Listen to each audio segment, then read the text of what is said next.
Yan 2 years na stock. Bibili pang battery kung makikita nyo, no? Grabe.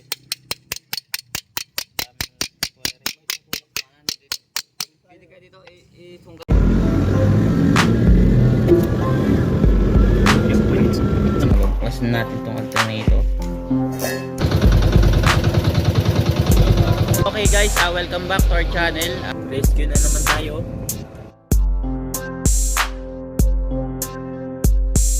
Yan o. Putik na yan. Hindi pa natanggal yung spark plug niya, no? Malangis. Sienta si Hitler. Yan si Tatay Ramil. Ito si Ryan Bang. Mahilig mambaril. Anong mga binabaril mo? Yay? Pepe. Nilalagyan na ng Betamax. Yan. Tagas kasi yung valve cover kaya napupunta yung langis dun sa spark plug. Si Daddy Ramil. Si Katokayo.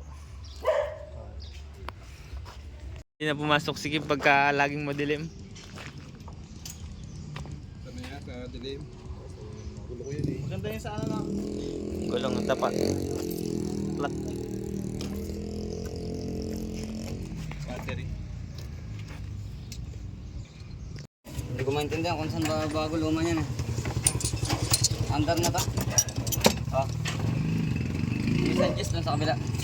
Di ba tanggal yung plastic to? Para bago? Para bago. Under na kasi yan. Titanggalin natin. Para na. Oh, sa brake.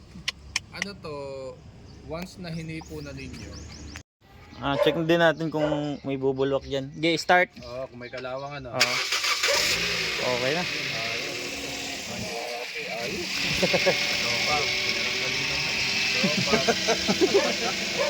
napatakbo na eh. Okay na. Yun lang yung uso mo, pag bomba mo dyan. Okay, bomba mo nga. Ayan Daming tubig Yan 2 taon na stop.